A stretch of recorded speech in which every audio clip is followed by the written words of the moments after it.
বেলা brush করে না, দিনের বেলা ওঠে, সকালবেলা ওঠে, আর্লি মর্নিং ব্রাশিং করছে। একদম রং। এখনকার মায়েদের জন্য বলি, বাচ্চাদের এই যে নার্সিং স্টেজ থেকেই ডেন্টাল কেয়ারটা খুবই দরকারি। 3 বছর থেকে শুরু হয়, 3, 7, 11 আর 13 বছর। অ্যাডাল্টের মেইনলি তুমি কিরম ধরনের প্রবলেমস নিয়ে আসে? পায়রিয়া এমন হয়ে গেছে, পায়রিয়াতে কি হয়, বোন লস হয়। এই আমাদের যে জটা আছে না, বোনটা পুরোপুরি গলে যায়। ওরাল ব্যাকটেরিয়াস গুলো কি করে, যে ফুড পার্টিকেলস গুলোকে ডিকম্পোজ করে, যেটার জন্য কি হয়, ওটার জন্য কিন্তু ওরাল ক্যান্সারের কেসেস পাওয়া যাচ্ছে। 20 থেকে 30 বছরের মধ্যেও কিন্তু অনেক ওরাল ক্যান্সারের পেশেন্ট পেয়েছি। কারণ কি এখনকার দিনে কি হয়েছে, আগেকার দিনে থেকে ফুড হ্যাবিটস গুলো তো চেঞ্জ হয়েছে। একদমই। লাইফস্টাইল, এনভায়রনমেন্ট সবকিছু কিন্তু একটা ইম্প্যাক্ট কিন্তু আমাদের মুখে পড়ছে। বাইরে কিন্তু সব জায়গায় ডেন্টাল ইন্স্যুরেন্স আছে, সবকিছু আছে। এখানে একটু কস্ট এফেক্টিভ বলে হয়তো মানুষের ইগনোর করে। এটা হচ্ছে কারণ একটা আছে যে মেবি আমাদের এখানে অ্যাওয়ারনেসটা ঠিক করে হয় না। দাঁতটা শুধু সৌন্দর্যের জন্য না, স্পষ্ট যে প্রোনাউন্সিয়েশন, এটা তো দাঁতের থেকেই হয়। আমাদের যত অ্যাক্ট্রেসেস আছে, মানে ভেটেরিনারি অ্যাক্ট্রেসেস যারা বলছি, মানে সুচিত্রা সেন থেকে শুরু করে মাধুরী দীক্ষিত, মধুবালা, সবাই কিন্তু তাদের স্মাইলের জন্যই কিন্তু খুব ফেমাস ছিল। একদমই। কথা বলতে গেলে আগে তাদের হাসিটাই মনে পড়তো। একদম। এটা আমার অ্যাডভাইস বলতে গেলে, যে রাত্রিবেলা অ্যাটলিস্ট শোয়ার আগে ব্রাশ করে শো, যেখানেই থাকো। ফিরে এলাম একটা নতুন এপিসোড প্রম্পট উইথ পারমিতা।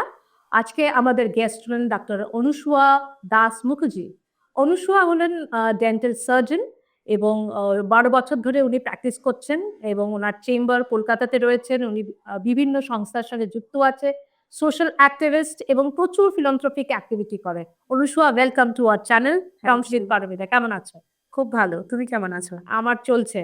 আচ্ছা অনুসুয়া, তোমার প্রথম কোয়েশ্চেন তোমায় জিজ্ঞেস করি, ওয়াই ডেন্টাল? হ্যাঁ, ডেন্টালটা অ্যাকচুয়ালি চুজ করার পেছনে অনেক কারণ আছে।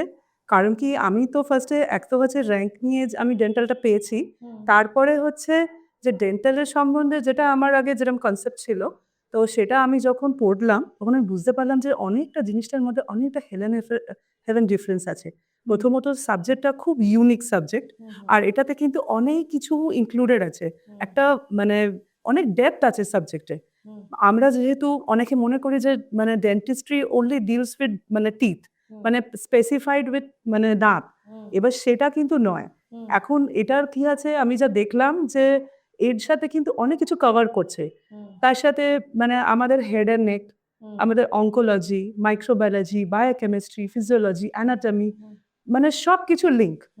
মানে আর সবচেয়ে বড় কথা, এটা একটা আর্টিস্টিক ওয়ের মধ্যে আর্টিস্ট্রিও আছে, প্লাস আবার মেডিকেল সায়েন্স আছে। মানে দুটোর ব্লেন্ড বলতে পারো। মানে it's a blend of art and science. Okay, wow. তো এই ভালো জিনিসটা এই জিনিসটা আমার ভীষণ ভালো লেগেছে। যে যেমনি আমি একটা কারোর সৌন্দর্য এটা বাড়াচ্ছি, এটা তার স্মাইলটাকে সুন্দর করে, ঠিক আছে? তা এইটাও একটা আর্টিস্টিক ব্যাপার।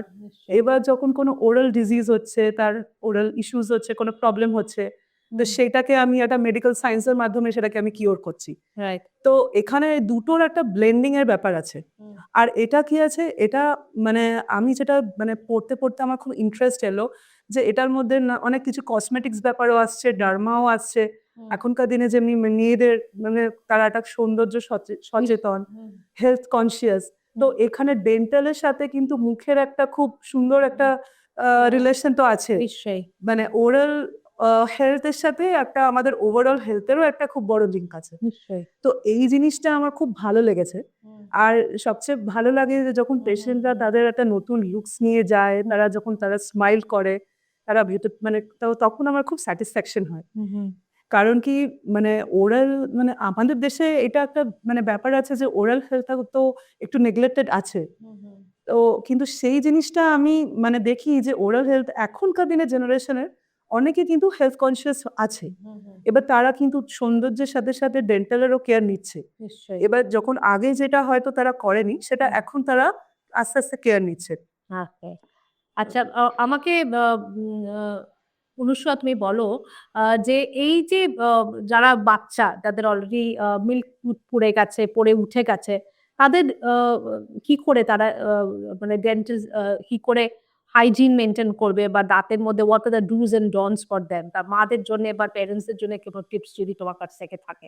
হ্যাঁ, বাচ্চাদের মানে এই যে নার্সিং স্টেজ থেকেই ডেন্টাল কেয়ারটা খুবই দরকারি। কারণ আমি দেখেছি যে অনেকে কি হয়, যখন দাঁতের কিছু মানে অনেক ক্ষয়ক্ষতি হয়ে যায়, মা বাবারা তারপরে হয়তো ডেন্টিস্টের কাছে এলো, কিন্তু আগে থেকে যে পেরেন্টাল কেয়ারের মধ্যে ডেন্টাল কেয়ারটাও কিন্তু ইনক্লুড তারা করে না, তারা ওভারলুক করে যায়। এবার অনেক মায়েরা আছে বাচ্চাদের যারা ব্রেস্ট ফিডিং মাদার, এবার তারা হয়তো বাচ্চাদেরকে রাত্রিবেলা নার্সিং করছে, মানে দুধ খাওয়াচ্ছে, খেয়ে কিন্তু বাচ্চাদের ডাইরেক্ট শুইয়ে দেয়, মুখটাকে পরিষ্কার করে না। এবার মানে 6 বছরের মানে 6 মাসের পর থেকে তো বাচ্চাদের যখন দুধের দাঁত ওঠে, তো ওই সময় কিন্তু তখন থেকে কিন্তু মায়েদের খুব মানে বাচ্চাদের মানে এই নিয়ে ইম্পর্টেন্স দিতে হবে দাঁতের। এবার সঙ্গে সঙ্গে যখন দাঁতটা উঠছে না, ওই টাইমে কিন্তু ইনিশিয়াল কেয়ারটা দিতে হবে। এবার যেমনি ঠিক আছে ব্রেস্ট ফিডিং করা, অনেকে বাচ্চারা আছে যে মায়ের দুধ না খেয়ে ঘুমায় না, এবার সেই ক্ষেত্রে কি আছে, মায়েদের যেটা রেসপন্সিবিলিটি যে বাচ্চাদের দুধ খাইয়ে একটু তুলো দিয়ে বা একটুখানি জল দিয়ে ভালো করে মুখটাকে একটু পরিষ্কার করে দাও, করে তারপরে শোয়াতে যাও। না হলে কি আছে, বাচ্চারা যে এমনি শোয়ে, এবার বাচ্চাদের ওই মিল্ক যে মুখের মধ্যে লেগে থাকে, ওটাতে কিন্তু বাচ্চাদের কিন্তু একটা মানে দাঁতের ডিকে হয়ে যায়, কারণ কি ওটা তো মিল্কের ল্যাকটোজ আছে একদম। ওটাতে। নার্সিং বটল কেরিস গুলো যেটা আমরা মানে মানে আমরা কেসেস পাই, ম্যাক্সিমাম বাচ্চার সামনের দাঁতগুলো পুরো ব্রাউন হয়ে যায়, নষ্ট হয়ে যায়। এবার এবারে বলে নার্সিং বটল কেরিস যেটা আমরা বলি, তো ওটা আর্লি চাইল্ডহুড একটা কেরিজের একটা মানে বাচ্চাদের টেন্ডেন্সি থাকে যারা ব্রেস্ট ফিডিং করে। আচ্ছা তারপরে অনেকে যেটা আছে আমি দেখি যে রাত্রিবেলা ব্রাশ করে না, দিনের বেলা ওঠে, সকালবেলা ওঠে আর্লি মর্নিং ব্রাশিং করছে, আচ্ছা একদম রং। কারণ কি প্রথমে আমি যেটা বলতে চাই যে ঠিক আছে দাঁত ব্রাশ সকালে করলে, সকালেটার থেকে বেশি ইম্পর্টেন্ট কিন্তু রাত্রিবেলাটা। রাত্রিবেলা তুমি যখন খেয়েছো, খেয়ে দিয়ে ভালো করে প্রত্যেকটা দাঁতের কোনায় কোনায় ভালো করে ব্রাশ করে ঘুমোতে যাও। কারণ কি রাত্রিবেলা এমনিতেই কি হয়, এই যে ব্যাকটেরিয়াল অ্যাটাকটা মানে বেশি হয়। এবার দাঁতের ফাঁকে অনেক সময় কি হয়, খাবার ঢুকে থাকে, অনেক সময় ফাইবারাস ফুড খাই, চিকেন হলো যাই হলো রাত্রিবেলা খেলাম, দাঁতের ফাঁকে ফাঁকে ঢুকে লাগলো, ব্রাশ ভালো করে করে না, শুয়ে পড়লো। এবার ওই যে খাবার যে মানে ঢুকে থাকছে দাঁতের ফাঁকে ফাঁকে গ্যাপে, সেইগুলো থেকে কিন্তু ব্যাকটেরিয়াল ডিকেটা হয়। এবার ব্যাকটেরিয়া গুলো কি হয়, একটা দেখবে একটা সকালে উঠে অনেকের না ব্যাড একটা স্মেল মুখের সময় পায়, এটা কিছুই না, এটা ওরাল ব্যাকটেরিয়াস গুলো কি করে যে ফুড পার্টিকেলস গুলোকে ডিকম্পোজ করে, ওরা একটা অ্যাসিড আর একটা ওই একটা স্মেল ওটা এমিট হয় ওই ওরাল ক্যাভিটি থেকে, ওইটার জন্য। এবার কারণ কি মুখে তখন কি হয়, ঘুমাবার টাইমে তো আমাদের স্যালাইভাটা কমে যায়, এবার তখনই ব্যাকটেরিয়াল অ্যাটাক গুলো বেশি হয়। আচ্ছা যার ফলে বাচ্চাদের কিন্তু, বড়দেরও তাই, বাচ্চাদের বড়দের সবারই কিন্তু ওই ডেন্টাল কেরিজ যেটা ওটা মানে খুব দেখা দেয়। তো আচ্ছা ওই জন্য আমি প্রত্যেককেই সাজেস্ট করবো যে রাত্রিবেলা, মানে এটা আমার অ্যাডভাইস বলতে গেলে, যে রাত্রিবেলা অ্যাটলিস্ট শোয়ার আগে ব্রাশ করে শো, যেখানেই থাকো। আর না হলে যদি হয়তো যারা হয়তো ট্রাভেল করছে, ইনকেস সেখানে হয়তো তারা পারলো না, অ্যাটলিস্ট মাউথ ওয়াশ একটা ক্যারি করে নিয়ে যাও, ওটা দিয়ে রিন্স করো। এবার সকালে উঠে তুমি যদি প্লেন ওয়াটার দিয়েও মুখ ধো, তাতে কোনো অসুবিধা নেই, কিন্তু রাত্রিবেলাটা খুব ভাইটাল। তো মানে ব্রাশিং সকালে মানে ব্রাশ করাটা is more of a habit than as a ritual. আমি দেখেছি মানে ম্যাক্সিমাম ফ্যামিলিতে সকালবেলা উঠে লোকে দাঁতটা ব্রাশ করে, কিন্তু রাত্রিবেলা ঘুমাবার আগে করেন, ওটার জন্য কিন্তু আরো ডেন্টাল মানে ডিকেটা হয়। এবার এইটা অনেকে মানে এটা আমি অনেকদিন ধরেই চলে আসছে, এবার লোকে চেঞ্জ না করলে আমি দেখি যে এই প্রবলেমস গুলো খুব অ্যারাইজ করে। তো এখনকার জেনারেশনের মানে আমি ওদেরকেই বলবো, অ্যাডভাইস করবো যে তোমরা রাত্রিবেলা যাই হোক হোক যেখানেই হোক, তুমি অন্তত একটা মাউথ ওয়াশ ক্যারি করো, যদি তোমরা বাইরে থাকো ট্রাভেল করো, তুমি অ্যাটলিস্ট রিন্স করো। তাহলে কি আছে, তোমাদের এই যে দাঁতের যে সমস্যাগুলো হচ্ছে, যে ক্যাভিটি হচ্ছে, এটা অনেকটা 99% কমবে, 99%। ওকে কিন্তু আরেকটা কথাও আমি বলবো যে তার সাথে সাথেও কি একটা পিরিয়ডিক চেক আপটাও খুব দরকার। একদম কারণ কি এখনকার দিনে কি হয়েছে, আগেকার দিনে থেকে ফুড হ্যাবিটস গুলো তো চেঞ্জ হয়েছে, একদমই লাইফস্টাইল, এনভায়রনমেন্ট সবকিছু কিন্তু একটা ইম্প্যাক্ট কিন্তু আমাদের মুখে পড়ছে। এবার সেই জন্য কি আছে, একটা চেক আপ করে নেওয়া দরকার। এবার তার সাথে ওরাল হ্যাবিটস গুলো আমি বলছি পরে, ওইগুলোর জন্য কিন্তু মানুষের অনেক অসুবিধা হয়। তো বড় যে মানুষ আগে অ্যাডাল্টের মেইনলি তুমি কেরম ধরনের প্রবলেমস নিয়ে আসে, ডেন্টাল প্রবলেমস নিয়ে আসে তোমার কাছে, মেইন প্রবলেমস কি আসে? মেইন প্রবলেমস এখন তো যারা অফিসে চাকরি করে, এখন তো আমি দেখেছি মোটামুটি 17 ইয়ার্স অনওয়ার্ডস সবার একটা স্মোকিং হ্যাবিট আছে।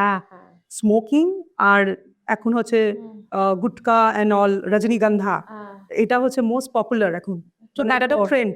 টোব্যাকো চুইং মানে একটা স্মোকলেস টোব্যাকো যেটা আমরা চু করি, তো ওটা আমি দেখি মানে অনেক মানে বাচ্চাদের ডেভেলপ করেছে, যেটার জন্য কি হয়, ওটার জন্য কিন্তু ওরাল ক্যান্সারের কেসেস খুব পাওয়া যাচ্ছে। আনফর্চুনেট, কিন্তু এটা সত্যি যে আমি মানে এই 20 থেকে 30 বছরের মধ্যেও কিন্তু অনেক ওরাল ক্যান্সারের পেশেন্ট পেয়েছি। তাদের ইনিশিয়াল সিমটমস গালের মধ্যে হয়েছে, যেটা মানে আগে গিয়ে হয়তো তারা এখন মানে তারা যখন এসছিল আমি ডিটেক্ট করেছি, তারপরে ওদের টেস্ট হয়েছে, কিছু প্যাথোলজিক্যাল টেস্ট, বায়োপসি হয়েছে, তারপরে ওরা কন্ট্রোলে আছে, মানে মেডিকেশনে আছে।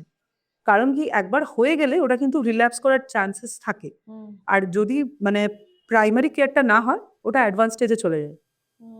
এবার ওটা আর একটা আছে, আর তারপরে তো হচ্ছে যে দাঁতের নেগলিজেন্সও আছে, কারণ কি যারা অফিসে চাকরি করে তারা খুব জাঙ্ক ফুড খায়, এবার অফিসের বাইরে খাচ্ছে সবসময় বার্গার, কিছু ফ্রাইজ, হ্যাঁ, এবার দাঁতের মুখ ধুচ্ছে না, হ্যাঁ, টিচার হোক স্টুডেন্ট হোক সবারই তাই, মুখটা ভালো করে রিন্স করে না। মানে রিংস তো তার মানে কি সবসময় কি একটা মাউথ ওয়াশ রাখা সঙ্গে উচিত?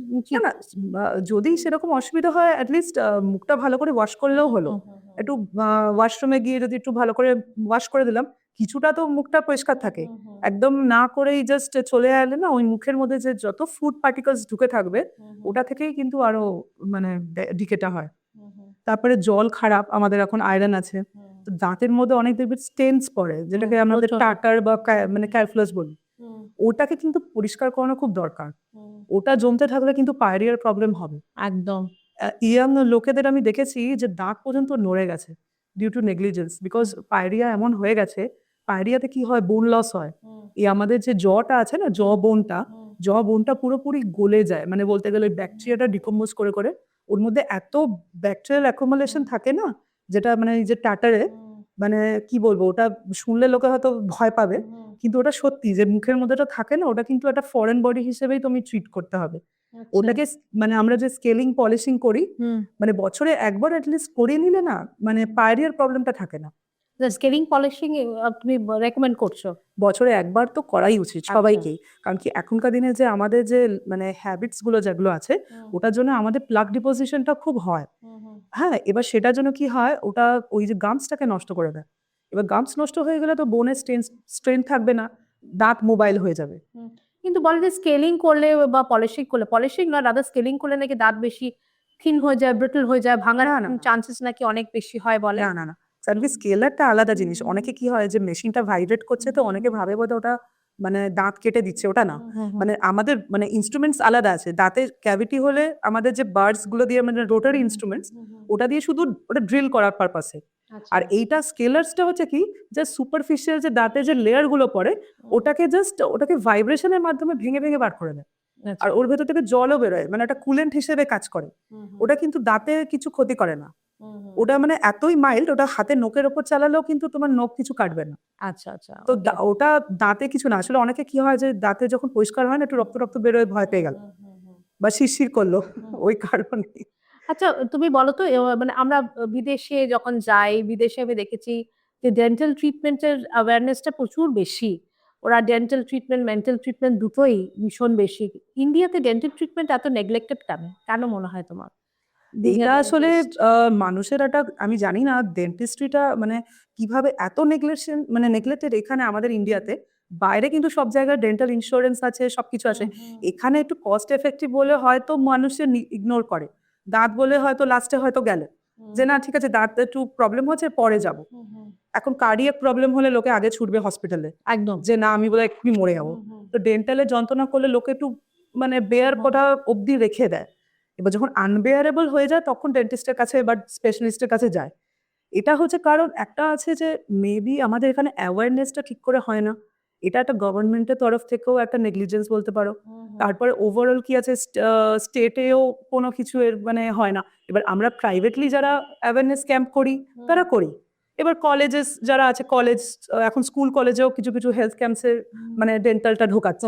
হ্যাঁ, কারণ কি এখন তো ডেন্টালসের সমস্যা অনেক বেড়ে গেছে। নিশ্চয়ই। আর আমি এটাই সবাইকে বলি যে যখন কোনো প্রাইমারি, যখন ইনিশিয়াল স্টেজে যখন দেখবেন যে কোথাও ক্যাভিটি হয়েছে, কিছু হয়েছে, সেটাকে সঙ্গে সঙ্গে ঠিক করাটাই দরকার। ওটাকে বাড়তে দিলে কি হয়, ওটা অ্যাডভান্স স্টেজে গেলে তার খরচাও বাড়বে, তার ট্রিটমেন্টের কমপ্লিকেশনও বাড়বে একদম শুরু থেকে। আর এইটা আমাদের দেশের এই পলিসিটা এখন জানি না তো কবে যাবে, মানে ডেন্টালের কভারেজটা নেই, ওই জন্য কি হয় অনেক মানুষে এফোর্ড করতে পারে না। এখন একটা ভাববে যে আরে দাঁতের পেছনে আমি 10-30 হাজার টাকা খরচা করব, প্রচুর এক্সপেন্সিভ। হ্যাঁ, কারণ কি ডেন্টালের মানে ইনস্ট্রুমেন্টস আর মানে যে মেটেরিয়ালস গুলো ইটসেলফ এত কস্টলি। এবার যারা প্রাইভেটে প্র্যাকটিস করে তারা তো জানেই, এবার সেগুলো কিনতে হয়, এবার সেই হিসেবে তারা একটা চার্জ রাখে মানে পেশেন্টের কাছে। কিন্তু পেশেন্ট অনেক সময় অ্যাফোর্ড করতে পারে না। এবার তার কি হয়, লাস্টে দাঁত তুলে ফেলে সব পুরো ফাঁকা। হ্যাঁ, তারপর এবার দেখতেও খারাপ লাগে। দেখতেও খারাপ হয়, মানুষের একটা মেন্টাল প্রচন্ড স্ট্রেস পড়ে। আজ মানে ডেন্টাল আর মেন্টাল কি কোরিলেটেড বলছো তুমি? প্রচন্ড, কারণ আপনি একটা জিনিস ভাবো, মানে আমাদের কলকাতার কথা বলছি না, আমি সব জায়গায় বলছি, কে না খেতে ভালোবাসে। এবার প্রথম যে আমরা খাবো, তো আমাদের দাঁতটা তো দরকার, তো চিউ করবো কি করে? দাঁত না থাকলে তো পুরো সব খাবার আমরা গিলে গিলে খাচ্ছি। দাঁতটা শুধু সৌন্দর্যের জন্য না, মুখের ভাষা মানে স্পিচটাও, এই যে আমি কথা বলছি, মানে মুখে যে স্পষ্ট যে প্রোনাউন্সিয়েশন, এটা তো দাঁতের থেকেই হয়। এবার যাদের দাঁত থাকে না, তাদের আওয়াজ আমরা কিছু বুঝতে পারি না। আজ সিঙ্গার্স বলো, যারা ভালো রিসাইটেশন করে তারা জানে যে দাঁতের কতটা ইম্পর্টেন্স। তারা সুন্দর কথা বলতে গেলে তাদের প্রোনাউন্সিয়েশনে হেল্প করে দাঁত। নিশ্চয়ই। দাঁতে তারপরে হচ্ছে চুইং, ডাইজেশন, সবকিছু দাঁতের থেকেই হচ্ছে। এবার আমরা যে খাবার খাচ্ছি, ফার্স্টে কিন্তু ডাইজেশনটা মুখেই হচ্ছে। দাঁত জিনিসটাকে কি হচ্ছে, একটা বোলাসে ট্রান্সফার করছে খাবারটাকে, সেটা খাদ্যনালী দিয়ে ইসোফেগাস দিয়ে পেটে যাচ্ছে, তারপরে গিয়ে ডাইজেশন হচ্ছে। মানে দাঁত আমাদের খাবারটাকে ব্রেক করে দিচ্ছে ওপরেই, মুখের মধ্যেই আমাদের কাজটা শুরু হচ্ছে। এবার দাঁত না থাকলে আমি কোনো কিছু খেতে পারবো না ভালো, আমার ইচ্ছে থাকলেও আমি কিছু খেতে পারবো না। যাদের অনেক সময় দাঁতে শিশিরানি থাকে, তারা চাইলেও আইসক্রিম খেতে পারছে না। তাদের একটা মেন্টাল একটা কত বড় একটা মানে সেটব্যাক হয়। হ্যাঁ, যে ও খাচ্ছে, আমি খেতে পারলাম না। এবার ওরাল হেলথটাও একটা বিশাল আছে। ওরাল হেলথের সাথে তোমার কার্ডিয়াক, রেসপিরেটরি, কিডনি সবকিছু কিন্তু রিলেটেড আছে। এগুলো সবকিছু গিয়ে মেন্টালি যখন আমরা প্রচন্ড ডায়াবেটিক পেশেন্টদের তো মানে দাঁতের কেয়ারের আমি মানে বলতে চাই যে তারাও তো অনেক কিছু খেতে পারে না।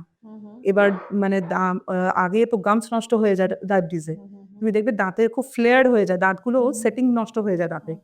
তো এইগুলোতেও অনেক সময় কি হয়, অনেক সুন্দর সুন্দর মহিলারা মানে তাদের যাদের ডায়াবেটিস তারা সাফার করে, তো তাদেরও সেই দিক দিয়েও একটা হয় যে, বা অনেক সময় কি হয়, দাঁতের মানে সেটিং যাদের ভালো থাকে না, মানে একটুখানি চ্যানা বেঁকা দাঁত থাকে, দেখতে হয়তো খুব সুন্দর, কিন্তু হাসতে গেলে সে হয়তো ভালো করে খুলে হাসতে পারছে না। তো সেই ক্ষেত্রে ওয়ার্ক প্লেসে গেলেও তার একটা মানে ইনফিরিয়রিটি কমপ্লেক্সে ভুগছে। তো তার একটা কনসিয়াস হয়ে যায় না, তো ওটাই। এখন সৌন্দর্য বলতে যে আমাদের যত অ্যাক্ট্রেসেস আছে, মানে ভেটেরিনারি অ্যাক্ট্রেসেস যারা বলছি, মানে সুচিত্রা সেন থেকে শুরু করে মাধুরী দীক্ষিত, মধুবালা, সবাই কিন্তু তাদের স্মাইলের জন্যই কিন্তু খুব ফেমাস ছিল। একদমই, তাই না? নিশ্চয়ই। আগে গিয়ে মানে কথা বলতে গেলে আগে তাদের হাসিটাই মনে পড়তো। একদম। আজকে মানে ছেলেদের মধ্যে উত্তম কুমারের হাসি, তাই না? মানে স্মাইলটা খুব ইম্পর্টেন্ট। দাঁত, হাসি এটা খুব রিলেটেড, কিন্তু তোমার ডেন্টাল ক্লিনিক গুলোর বেসিক্যালি স্মাইল এন্ড প্রোফাইল, হ্যাঁ, smile and this, smile and স্মাইলটাই ইজ ভেরি ইম্পর্টেন্ট। মানে আলটিমেটলি মানে তোমার একটাই মানে গেইন হচ্ছে যে you make your patient smile, মানে হাউ দে লুক গুড। এবার সে ডেঞ্চার হোক, মানে ফিক্সড ডেঞ্চার হোক, anyhow they should look good. মানে যে সে আসে হয়তো দুঃখের সাথে এলো ক্লিনিকে যে ডাক্তারবাবু আমার দাঁতে এই প্রবলেম হচ্ছে, কিন্তু তার যখন ট্রিটমেন্ট হয়ে গেল, সে স্যাটিসফাইড, সে হাসতে হাসতে বেরোলো যে আই এম নট স্যাটিসফাইড। আচ্ছা, তুমি আমাকে বলো তো, ক্যাভিটি হয় আমাদের দাঁতে, এবার ক্যাভিটিটা যখন খুব বেশি প্রবলেম করে, আমরা হয়তো ক্লোভ অয়েল হ্যানা ত্যানা বাড়িতে রেমেডিস দিই, তারপর দাঁতটা যখন সর্বনাশ হয়ে যায়, খাবার ঢুকছে, ফুড পার্টিকেল যাচ্ছে, ব্যথা হচ্ছে, ডাক্তারের কাছে গেলাম, কিচ্ছু করার নেই, আরসিটি। এবার তুমি বলো এইটা থেকে কি করে, how can we take care? একদম আমি কি করে বুঝবো যে আমার ক্যাভিটি হচ্ছে এবং I should consult a doctor? এটা তো বুঝতে পারা যায় না অনেক সময়। ক্যাভিটিটা কেন হয়, এই দুটো জিনিস আমাকে বলে। ক্যাভিটিতে তো ওইটাই তোমাকে যেটা প্রথমে বললাম, যে ফুড লজমেন্ট যেটা হয় খাবারের, যখন আমাদের দাঁতের মানে মাঝে মাঝে যে ইন্টারডেন্টাল স্পেস গুলো রয়েছে, ওর ভেতরে ফুড লজমেন্ট থেকেই তোমার ক্যাভিটিটা ম্যাক্সিমাম হয়। এবার কারোর কি হয়, ওই মানে ক্যাভিটি হয়তো ওপর থেকে দেখা যায়, কারোর হয়তো দেখা যায় না। তোমার মানে ধরো দুটো দাঁতের মাঝখানে যদি ক্যাভিটি হয়ে থাকে একদম ডিপ রুটেড, সেখান থেকে তুমি উপর থেকে আয়নাও দেখতে পাবে না, কিন্তু তুমি যদি ফিল করো যে আমার সামহাও দাঁতে মানে একটা মাইল্ড একটা পেন হচ্ছে, তখনই কিন্তু তোমাকে ওটা একটু চেক করতে হবে। রাইট। এবার যখন ধরো আমি ক্যাভিটির কথা বলি, মানে এমনি ডেন্টাল কেরিজের মানে কিছু সিমটমস আমি মানে সবার সাথে শেয়ার করতে চাই। মানে যখন ওটা ইনিশিয়াল স্টেজে থাকে, তুমি দেখবে তোমার ঠান্ডাতে একটুখানি শিশির শিশির করলো। এবার যখন ওটা ডিপ হয় না, তখন তোমার গরম ঠান্ডা দুটোতেই কিন্তু তোমার পেন হবে। এবার ওইটাই খুব অ্যালার্মিং, মানে তখন একটা সিচুয়েশন, তোমাকে ডেন্টিস্টের কাছে ছুটতে হবে। তাও মানে আমি যখন দেখছি যখন আমার একটু হালকা হালকা পেন হচ্ছে, তখনই কিন্তু অ্যাকচুয়ালি যাওয়ার উচিত, একদম আমরা লেট করে ফেলি। তখন গিয়ে রুট ক্যানালের স্টেজে চলে যায়। Root canal is very very painful কি ভীষণ পেইনফুল, মানে কি যাদের ডেন্টাল পেন হয় মানে আনবেয়ারেবল পেন, তাদের পায়ে ব্যথা হোক হাতে ব্যথা হোক অতটা প্রবলেম হয় না, দাঁতের ব্যথা কেউ সহ্য করতে পারে না। মানে সে রাত্রি 3টের সময় হলেও সে জাম্প করে মানে ফোন করে কি করব, কিন্তু ডেন্টালে তো রাত্রিবেলা সেরকম এমার্জেন্সি নেই। অ্যান্ড হসপিটালের প্রতি এখন তখন পেশেন্টদেরকে বলতে হয় আপনি এখন ওষুধ খান, খেয়ে আপাতত সকালবেলা অবধি কাটান, তারপরে আসুন। বাট ওই যে রুট ক্যানাল ট্রিটমেন্ট যেটা হয় সেটা কি খুব পেইনফুল ট্রিটমেন্ট হয়? না না না, রুট ক্যানাল খুব ভয় পায় লোকে, মানে I have seen many people যে আমার রুট ক্যানাল ট্রিটমেন্ট খুব লাগবে, ব্যথা লাগবে। এটা কি মিথ না এটা কি একটু না বলবেন? অ্যাকচুয়ালি কি আছে, হ্যাঁ ফার্স্টে যখন মানে রুট ক্যানাল করি না, আমাদের কি হয়, আমাদের পাল্প চেম্বারটাকে আমরা ওপেন করি, তো এবার ওর মধ্যে যেহেতু নার্ভস গুলো থাকে দাঁতের, এবার তখন কি হয় একটা শার্প পেন হয়। এবার সেই জন্য কি হয় একটা লোকাল অ্যানেস্থেসিয়া আমরা লাগিয়ে দিই। এবার লোকাল অ্যানেস্থেসিয়া লাগাবার পরে কি হয়, পেশেন্ট কিছু বুঝতেই পারে না যে তার দাঁতে কি হচ্ছে। এবার পেশেন্টও শান্ত হয়ে বসে থাকে, ডাক্তারও আরামসে কাজ করে। এবার অনেক সময় কি হয় অ্যানেস্থেসিয়াটা ফেল করে, কিছু কিছু ক্ষেত্রে হয়তো না পেশেন্টের মানে নার্ভ এতই অ্যাক্টিভ থাকে অ্যানাস্থেসিয়াতেও কাজ করে না কিছু কিছু ক্ষেত্রে। এটা এটা হয়েছে, এটা আমার সাথেই হয়েছে with that আমার anesthesia did not work, আমার একটা আর্সিআই করতে হয়েছিল and I felt everything, মানে this is very painful না procedure। তখন আবার তার ডিফারেন্ট মানে ট্রিটমেন্ট প্রোটোকল আছে। আচ্ছা। তখন তাকে কি হয়, আমাদের কিছু মেডিকেশনস আছে, ওটা আমরা পাল্পের মধ্যে দিয়ে সেটাকে আমি প্যাক করে টেম্পোরারি এটা সিল করে দিলাম। এবার কিছুদিন পর পেশেন্টকে ছাড়লাম। এবার ওইটা কি হয়, ওইটাকে পাল্পটাকে ডিভাইটালাইজ করে, মানে পাল্পটাকে আস্তে আস্তে যে সেন্সেশনটাকে একদম শুন করে দেয়, মানে আর কিছু তোমার হবে না। এরপরে যখন সিটিং এ এলো ওটাকে আমি খুললাম, তারপরে আমি নর্মাল কাজ করলাম। না হলে কি আছে পেশেন্টের এরকম প্রবলেম প্রচুর হয় যে না ইনজেকশন কাজ করে না। সেটা অনেক ভ্যারাইটি অফ কারণে আছে, সেটা মানে মানে ম্যান টু ম্যান ভ্যারি করে, সবারটা সবার হয় না। আচ্ছা, ব্যাড হ্যাবিটস বলতে আমরা কি বুঝি, যে কোন কোন হ্যাবিটস গুলো আমাদের মনে হয় যে আমরা ছোট বয়স থেকে বা যারা ইয়াংস্টার্স তাদেরকে আমি কোন কোন হ্যাবিটস গুলোতে বলবো যে দাঁত নষ্ট হওয়ার জন্য এই যে we are conscious about our health. আমি অনেকে দেখি যারা বডিলি ফিজিক্যালি প্রচুর conscious, but when it comes to dental ওরা কিন্তু ব্যাড হ্যাবিটস প্রচুর করে। তো তুমি তুমি কি অ্যাজ এ ডক্টর তুমি কি অ্যাডভাইস করবে যে কোন কোন হ্যাবিটস গুলো দে শুড অ্যাভয়েড? এবার দেখো ব্যাড হ্যাবিটস শুধু কি ওরাল ওই টোব্যাকো চিউ করছি, স্মোকিং করছি ওটা নয়, ওটা তো একটা ঠিক আছে, ওটা একটা পার্সোনাল একটা হ্যাবিট হতে পারে। কিন্তু মেইন যেগুলো আমরা করি, অনেকে কি আছে বড় বয়স অব্দি থাম সাকিং করছি, হ্যাঁ, নেল মানে নখ কাটা, নেল বাইটিং, নেল বাইট। তারপরে অজান্তে কি হয় না আমাদের জিভ দিয়ে আমরা দাঁতটাকে ঠেলি, যাকে টাং থ্রাস্টিং বলে। হ্যাঁ, এরকম করে মানে জিভ দিয়ে দাঁতটাকে সামনে দাঁতে ঠেলতে ঠেলতে কেউ দাঁতটা উঁচু হয়ে যায়। এবার প্রেশার দিলে অবভিয়াসলি কি হয় দাঁতটা একটা শেপটা খারাপ হয় একদম। তারপরে অনেক সময় আমরা কি করি হার্ড জিনিস হয়তো দাঁতে থামস আপের বোতল খুলতে গেলাম, মানে এটা পার্টিতে অনেকে আছে না যে দেখাচ্ছে আমার দাঁত কত স্ট্রং, করতে গিয়ে চিপ করে ফেললাম নিজের দাঁত। তো এইগুলো একটু সাবধান হতে হবে। এবার এমন কিছু করবো না দাঁতে যেটা আমার দাঁতে পরে পরে প্রবলেম হয়। এবার ওই সব হ্যাবিটস গুলোকে আগে ঠিক করা দরকার। এবার অনেকে না রাত্রিরে নাইটে ঘুমোনোর সময় কিন্তু মানে দাঁতে দাঁতে চেবায়, মানে ক্লেন্স করার একটা হ্যাঁ, শব্দ হ্যাঁ, থাকে। হ্যাঁ। আমরা বলি ক্রিমি হয়েছে। ক্রিমি হয়েছে, কিন্তু ওটা কিন্তু একটা নকটার্নাল একটা মানে হ্যাবিট, মানে দাঁত ক্লেন্স করে আছি, ওটা কিন্তু মারাত্মকও হয় অনেক সময়। হ্যাঁ, হ্যাঁ, এটা হয় তো। কোথাও কোথাও ইনজুর হয়ে যায়, গাল ফাল কেটে ফেলে। হ্যাঁ। এবার ওই ওই সময় কি হয় আমরা ওই জন্য নাইট গার্ড দিই। হ্যাঁ, তো এইগুলো আর তারপরে স্পোর্টস এ গেলে কখনো যদি মানে কোনো স্পোর্টস এ গেল, তো সেখানে অনেক সময় কি হয় পড়ে গিয়ে দাঁত হাত সামনে ভেঙে যায়। ভেঙে যায়। তো সেখানে আমার তো মানে বলবো যে যখনই কোনো স্পোর্টস করতে আছো ওর বাইট যেটা আছে না, মানে ওরাল যে বাইট ব্লকস গুলো, ওটা আমরা একটা স্পোর্টস এর যারা আছে তাদেরকে অ্যাটলিস্ট যে দিই, যাতে তারা অ্যাটলিস্ট সামনে কি হয় মাউথ গার্ড গুলো মানে পড়ে গেলে অ্যাটলিস্ট দাঁতগুলো ভাঙে না। তো এইগুলো মানে জানতে হবে ইয়াংস্টার্সরা। তারপরে তো এগুলো মানে খারাপ হ্যাবিটস আছে, এবারে অতিরিক্ত অ্যালকোহল, কোল্ড ড্রিঙ্কস এগুলো খেলেও কিন্তু দাঁতে একটু খারাপ খারাপ হয়, এনামেলটা নষ্ট হয়। এনামেল না? এনামেল নষ্ট হয়ে গেলে, কারণ কি এনামেলটাই যদি চলে যায় ভেতরের লেয়ার্স গুলো কি হয় এক্সপোজ হয়ে গেলে সেন্সিটিভিটিটা খুব বাড়ে আচ্ছা, অ্যাসিডিক রিফ্লাক্স অ্যাসিডিটির জন্যও কি দাঁত নষ্ট হয়? প্রচুর পরিমাণে। হ্যাঁ। অ্যাসিডিক রিফ্লেক্স যাদের থাকে না তাদের মানে কি হয় ওই দাঁতগুলোর সামনের বিশেষ করে অ্যান্টিরিয়াস গুলো দেখবে সব হলদেটে হয়ে গেছে, ব্রাউনিশ ইয়েলোইশ। তাদের ওই হ্যাঁ, হোয়াইটনিং এইগুলো করা পলিশ তাদের এগুলো তো অনেক হবে না নাকি? না, তাদেরকে দাঁতের আমরা মানে ক্রাউনস দিই, ভিনিয়াস দিই, যেটা খুব সিভিয়ার কেসে আচ্ছা। নিজের থেকে দাঁত ভেঙে ভেঙে বেরিয়ে যায়, এত অ্যাসিড কন্টেন্ট। হ্যাঁ। হয়তো কিছুই না, একটু হালকা খাবার খেলো তার সাথে দাঁত ভেঙে গেল, মানে এরকমও কেস হয়েছে। তো সেই জন্য আমরা তখন কি করি তাদেরকে মানে মেটাল ক্যাপ, সেরামিক ক্যাপস ওইগুলো দিই, আচ্ছা। যাতে তাদের ওই প্রবলেমটা না হয়। মাই গড, মানে বেশ ভয়ঙ্কর। ভয়ঙ্কর ওগুলো। আচ্ছা, উইজডম টুথ, আক্কেল, এই আক্কেল ব্যাপারটা কি? আক্কেলটা কবে হয়? এবং উইজডম টুথ তো আমারও হয়েছিল, আক্কেলটা আমার হয়েছে। তো আই হ্যাভ টু এক্সট্রাক্ট ইট। মানে উইজডম টুথটা কখন হয়, কিভাবে ওটাকে প্রোটেক্ট করা যায়, ব্যথা থেকে কি করে আমি কি করে নিজেকে প্রোটেক্ট করবো, এটা একটু যদি বলো আমাদের। অ্যাকচুয়ালি ফার্স্টে যখন মানে দাঁতটা ওঠার টাইম মানে ঠিক বলবো 18 বছরের থেকে মানে 25, এটা হচ্ছে একটা আইডিয়াল এজ। 18 to 25টা আমরা একটা আইডিয়াল এজ ধরি, কিন্তু এখন দেখা গেছে যে বিয়ন্ড 25ও অনেক সময় 30 বছর, 32, 40 ইয়ার্সেও মানে এরকম কেসেস আসছে। মানে ধরো দাঁতটা ওঠেন।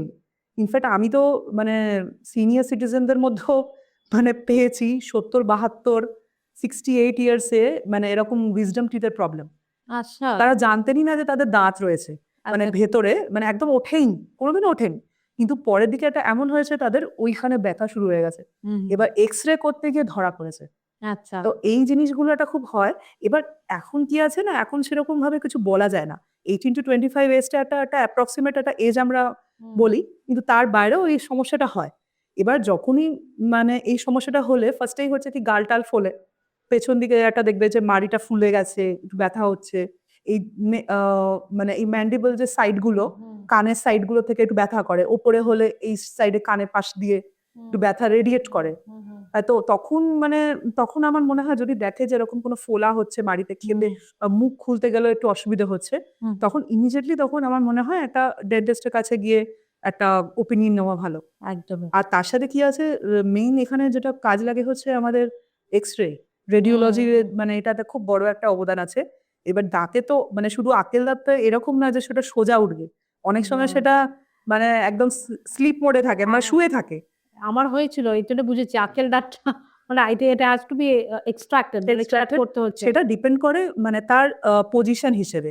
এবার যদি দেখি সেটা মানে খুব বাজে পজিশনে আছে, সেটা আগের দাঁতকে গিয়ে ঠেলছে বা তার কোনো ক্ষতি করছে, বা তাতে সিস্ট হয়ে গেছে, সেই ক্ষেত্রে তো আমাদের সার্জিক্যাল রিমুভাল ছাড়া উপায় থাকে না। আচ্ছা। অনেক সময় কি হয় যে মাড়ি ফলে অনেক সময় স্ট্রেট দাঁত বেরিয়ে আসে, সেটা আলাদা। কিন্তু ইউজুয়ালি কি হয় মানে পেছনে জটাতে না জায়গা পায় না দাঁতটা ওঠার, তো প্রপার জায়গা পাচ্ছে না বলে কি হয় ওটা অ্যালাইনমেন্টটা একটু বেঁকে যায়। আর ওর সাথে সাথে কি করে আগের দাঁতগুলোকেও নোকসান করে, আচ্ছা। আগের দাঁতেও করে। মানে এমনও হয়েছে যে আগের দাঁতগুলো মানে বেঁকে গেছে, আর সেটাও আরসিটি করতে হয়েছে, তাকে এমন ক্ষতি করেছে। হ্যাঁ, এই যে আমি মানে শুনি যে আ একটা দাঁত যদি এক্সট্রাক্ট করা থাকে, ফাঁকা থাকে জায়গাটা, পাশের দাঁতটা নাকি এগুলো এফেক্টেড হয় বা হ্যাঁ, এটা হয়। কারণ ওটাতে তোমার ব্রিজিং না করলে নাকি প্রবলেম হয়? হ্যাঁ, অ্যাবসোলিউটলি। কারণ কি তোমার ধরো একটা দাঁতের সেট রয়েছে, যেমনি আমি এখানে একটা মডেলে তোমাকে দেখাই। এটা একটা ছোট মডেল জাস্ট নিচ্ছি একটা পেশেন্টের। এখানে যেমনি দাঁতের সেটিংটা দেখছো পুরো সুন্দর আছে। এবার এখান থেকে উপরে তোল।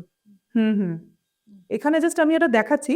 এই যে দাঁতে যেরকম যে সেটিংটা রয়েছে না, পুরো একসাথে সুন্দর সেট আছে। এবার ধরো এর মধ্যে থেকে একটা দাঁত আমি তুলে নিলাম। ঠিক আছে? এই দাঁতটা ধরো নেই। এবার দাঁতে যদি এটা আমি বসাচ্ছি, এই দাঁতটা না থাকে, এবার তখন কি হয় দাঁতের যে প্রেশারটা পাশের অ্যাডজেসেন্ট দাঁতগুলোতে গিয়ে পড়ে। এবার খাচ্ছ, চু করছো। তো করতে, করতে কি হয় আল্টিমেটলি ওই পাশের দাঁতটা গিয়ে এফেক্ট করে। এবার সেটাও অনেক সময় কি হয় মোবাইল হয়ে যায়। সেটাও দেখবে অ্যালাইনমেন্ট তার খারাপ হয়ে যায়। মানে এখানে যেরকম আমি দেখাচ্ছি যে দুটো দাঁত ধরো এই দুটো দাঁত নেই, তাহলে এইটা না থাকলে কি হয় এ প্রপার তো বাইটও হবে না। নিজের দাঁতটা খালি আছে, এবার ওপরের দাঁতটা কি আছে অনেক সময় নেমে আসে, সুপ্রা ইরাপশন যেটাকে বলি। নিচের দাঁতগুলো চলে গেলে উপরের দাঁতগুলো নিচে নেমে এলো, তারপরে কি হয় অ্যালাইনমেন্টস গুলো খারাপ হতে থাকে, দাঁতের সেটিংটা খারাপ হয়। এবার এই আগের দাঁতগুলো কি করবে মানে যে এই দাঁতটা নেই, তো এই দাঁতটাকে ঠিক ওই কভার করার জন্য জায়গাটাকে মানে মেকআপ করার জন্য ওরা মুভ করবে আস্তে আস্তে। করতে গিয়ে কি হবে দেখবে সামনের দাঁতগুলো আস্তে আস্তে আস্তে গ্র্যাজুয়ালি ফাঁক হয়ে যাবে। আচ্ছা। তো দাঁতের সেটিং পুরো নষ্ট।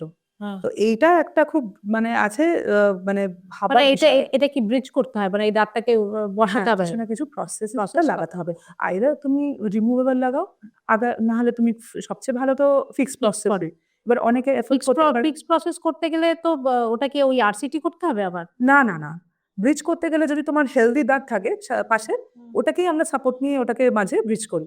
আচ্ছা। হ্যাঁ, তো কারণ মানে ব্রিজ মানে কি দুটো দাঁতকে আমি পিলার হিসেবে ইউজ করছি, আচ্ছা। আর মাঝখানে যে দাঁতটা নেই ওটার মাঝখানে আমি একটা মানে একটা অ্যাবাটমেন্ট বা একটা প্রসেসিস বসাচ্ছি। ওটা জাস্ট হোল্ড করে আছে, মানে এটা এরকম লাইনের মতন। বুঝতে পারছো? এবার ওটা ফিক্স হয়ে গেল, ওটা কোনোদিনও খোলা যাবে না। ওটা ফিক্সড হয়ে গেল। হ্যাঁ, আর আরেকটা আছে ইমপ্লান্ট। বাট ইমপ্লান্টটা যেহেতু অনেকের মানে যেতে চায় না, তখন ওই ব্রিজটাই আমার জন্য সুবিধে। সুবিধা, বাট ওটা এগুলো এক্সপেন্সিভ। দুটোই মোটামুটি আছে এক্সপেন্সিভ। ইমপ্লান্টটাও একটু আছে, কিন্তু ওটা আবার সার্জিক্যালি যায়। এবার অনেকের কি হয়, ইমপ্লান্টে প্রবলেম কিছু ইস্যুস হয়। সব কেসেস কিন্তু আমরা ইমপ্লান্ট সাকসেসফুল হয় না। আচ্ছা আচ্ছা। তো সেই ক্ষেত্রে এটা একটু সেফ আছে বলতে গেলে। ব্রিজটা। হ্যাঁ, ব্রিজটা সেফ আছে সেক্ষেত্রে। আচ্ছা, আমাকে এবার বলো যে এই ম্যাক্সিলোফেশিয়াল সার্জারি, এটা তো অনেক ফিল্ম অ্যাক্ট্রেসরা দেখি করে, এটা কি জিনিস বলো তো? মানে আমি শুনেছি, if you can just clarify বা আমাদের একটুখানি এক্সপ্লেন করো। ম্যাক্সিলোফেশিয়ালটা হচ্ছে অ্যাকচুয়ালি আমাদের মানে যাদের জ ডিফেক্টস গুলো থাকে, এবার তাদেরকে মেনলি ডিল করে along with the plastic surgeons. মানে ম্যাক্সিলোফেশিয়ালসরা actually they are hardcore surgeons.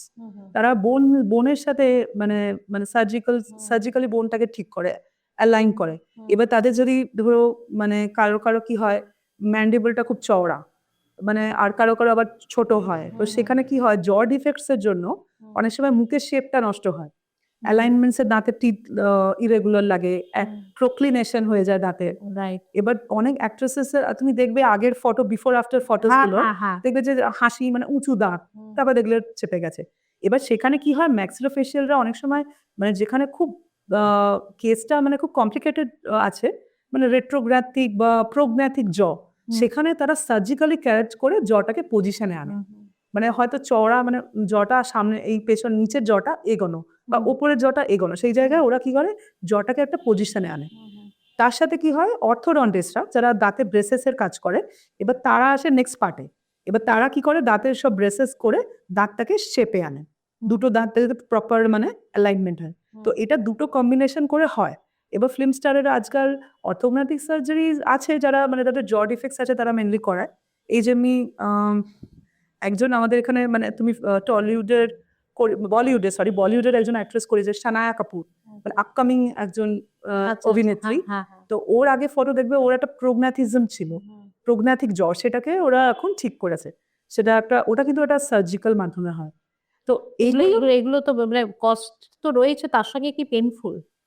এগুলো আমাদের তো জেনারেল সার্জারিতে হয়, আর জেনারেল অ্যানেস্থেশিয়া, মানে জেনারেল অ্যানেস্থেশিয়া হয়। তো ওটাতে তো আছে, এটা তো একটা মানে লং প্রসেস। এবার ওটা একটা, হ্যাঁ ওটা তো আছে যে মানে আফটার যে সার্জারি যেগুলো আমাদের মানে ফলো করতে হয়, সেগুলো তো আছে, টাইম টেকিং, কিন্তু ওটা কিন্তু ভালো রেজাল্ট আসে। তো অর্থোগনাথিক এখন এইগুলো কি হয়, এবার সৌন্দর্য মানে করতে গেলে তোমাকে যেরকম মানে আছে, খরচা আছে, তো এগুলোর পেছনেও অনেক আছে। এগুলো হচ্ছে নিজেকে সুন্দর করার জন্য। তারপর দাঁতের তো নানা রকম ভিনিরিংস গুলো আছে, যেগুলো ফিল্ম স্টারেরা বেশিরভাগ করে, অ্যাক্ট্রেসেসরা আজকাল করছে। কারণ কি মানে কারোরই সেরকম মানে সুন্দর সেট করা দাঁত তো সবার থাকে না। এবার কিছু না কিছু তাদের একটা না প্রবলেম থাকে, নয় গ্যাপ, নয় একটু উঁচু। তারপরে গামি স্মাইল, তুমি প্রিয়াঙ্কা চোপড়া তোমার দেখবে যে গামি স্মাইল, ওটাকে ঠিক করা হয়েছে। তারপরে আরো অনেকে আছে, তারপরে পূজা হেগড়ে, ওরও সামনে যখন ফেমিনা হয়েছিল তখন দাঁতে গ্যাপ ছিল, সেটা ক্লোজ। ইনফ্যাক্ট মুকেশ আম্বানি যে ছোট বউ যে রাধিকা, ওর স্মাইলটাও আগে তুমি দেখবে যে দাঁত একটু গ্যাপ গ্যাপ ছিল, কিন্তু এখন যে ভিনিরিং করার পর খুবই সুন্দর।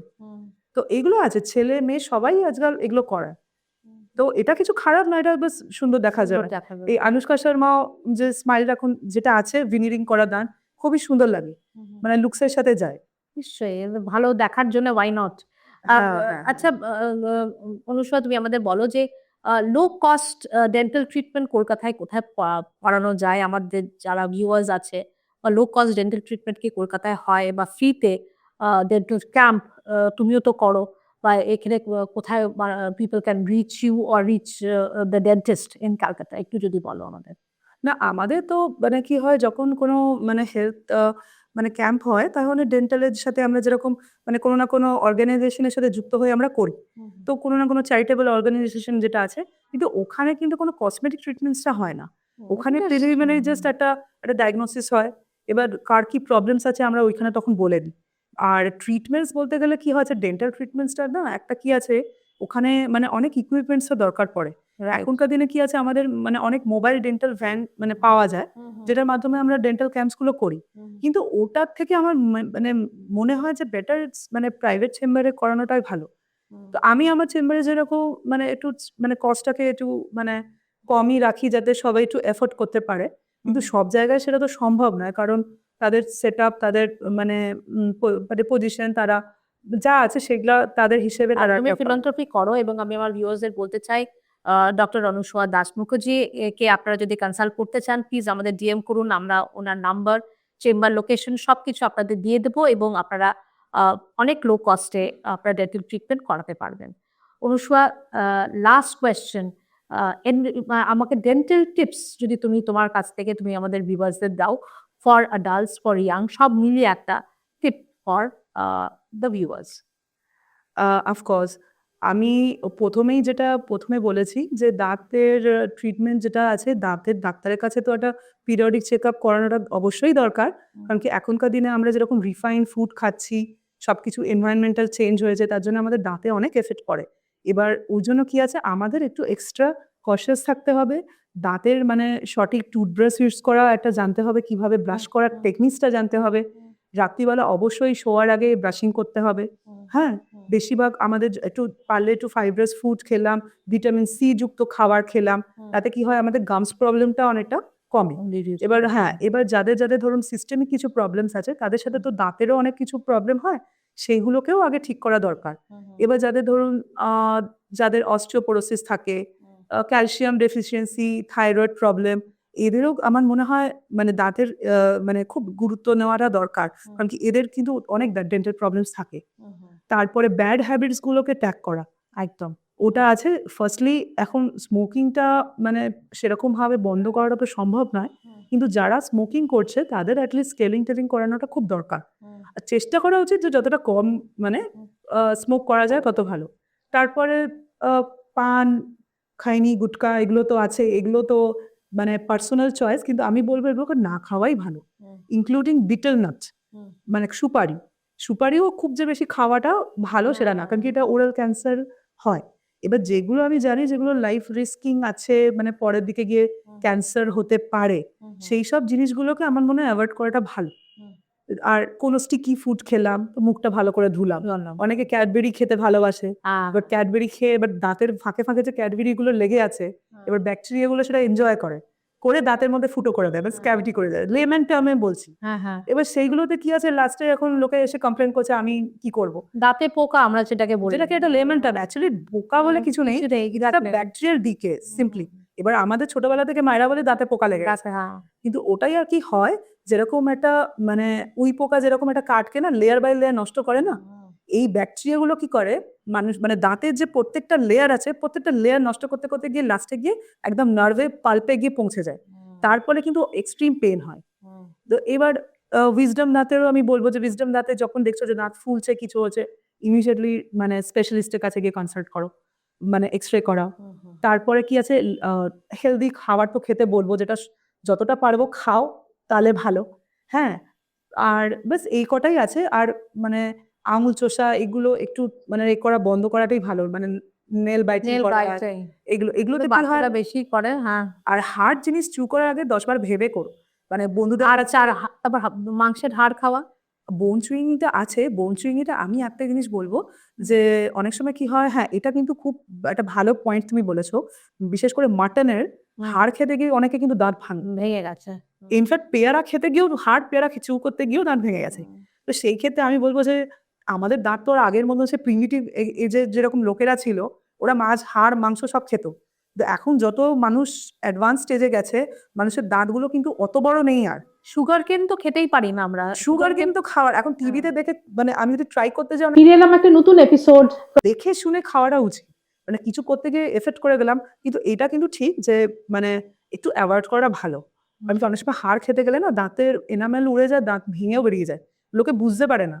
এবার যখন সেন্সিটিভিটা স্টার্ট হয় না, তখন মানুষে বুঝতে পারে যে কিছু একটা হয়েছে, আর এটা কিন্তু খুব হয়। তো কিছুটা যতটা পারি অ্যাভয়েড করলেই ভালো।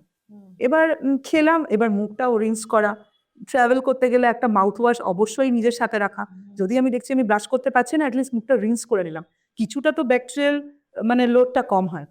আর এখন আরেকটা জিনিস আমি মানে এখনকার মায়েদের জন্য বলি যে অনেক ক্লিনিকে কিন্তু ডেন্টাল ফ্লোরাইডস এর একটা ট্রিটমেন্ট করানো হয়।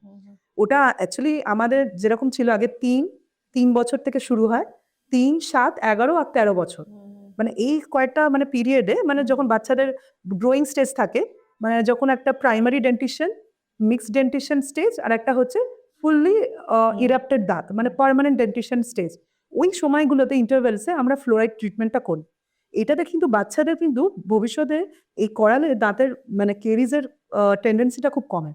ইনফ্যাক্ট এখন অনেকে কিন্তু বড়রাও এই ফ্লোরাইড ট্রিটমেন্ট করাচ্ছে, কিন্তু দেরিতে হলেও কি আছে মানে কিছু তো অ্যাটলিস্ট ফায়দা হয়। কিন্তু ফ্লোরাইড ট্রিটমেন্ট ইটসেলফ যে টপিক্যাল ফ্লোরাইড যেটা আমরা ক্লিনিকে করি এফেক্টিভ।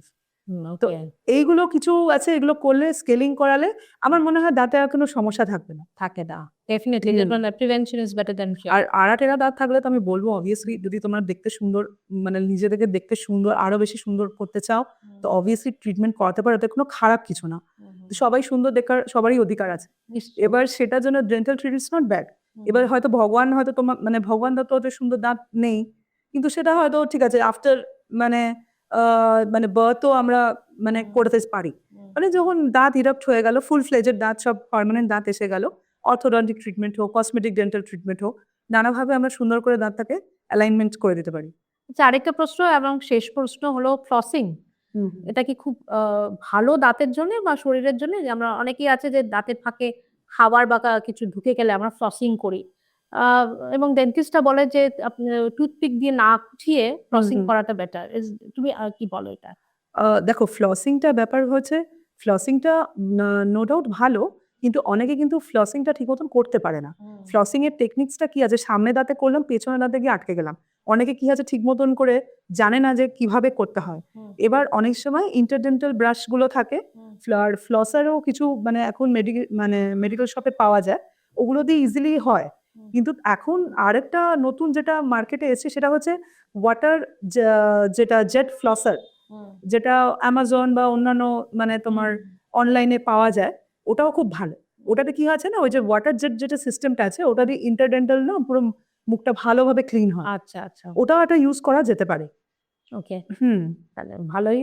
অনেক কিছু জানলাম, অনেক কিছু শিখলাম এবং ডেন্টাল ট্রিটমেন্ট, মেন্টাল ট্রিটমেন্ট এই দুটোই আমরা দেখি যে ইন্ডিয়াতে খানিকটা neglected, but yes we are progressing, আমাদের চিন্তাধারাও প্রোগ্রেস করছে এবং আশা করি আমাদের আজকের শোটা আপনাদের অনেক ইনফরমেটিভ লেগেছে। যদি ডাক্তার অনুসুয়া দাস মুখার্জির সাথে আপনারা যোগাযোগ করতে চান আমাদের ডিএম করুন, লাইক, সাবস্ক্রাইব এবং কমেন্ট সেকশনে লিখুন কেমন লাগলো আমাদের এপিসোডটা এবং don't forget to share our channel. Anusha, আমাদের ভিউয়ার্সদের বলো একটু তোমার তরফ থেকে যাতে লাইক, সাবস্ক্রাইব এবং যাতে শেয়ার করে এই আমাদের প্রোগ্রামটা। নিশ্চয়ই, কারণ কি এটা আমি একটা পারমিতাদিকে আমি মানে নিজের তরফ থেকে একটা খুব কৃতজ্ঞতা জানাতে চাই। কারণ কি উনি যে চ্যানেলের মাধ্যমে আজকে প্রমোট করছেন, প্রত্যেকটা এডুকেটিভ আর তার একটা সোশ্যাল ইনফরমেশন এটা ক্যারি করে সবার জন্য, মানে একটা মোটিভেশনাল বলতে গেলে। তো এই চ্যানেলটা সাবস্ক্রাইব করলে অনেক কিছু লোকে জানতে পারবে, শিখতে পারবে। তো সবাইকে এটা রিকোয়েস্ট করব যে এই চ্যানেলটাকে সাবস্ক্রাইব করতে আর এটাকে আরো এগিয়ে নিয়ে যেতে। Thank you so much Anusha তোমার সময়ের জন্য অ্যান্ড আসার জন্য। অনেক ধন্যবাদ।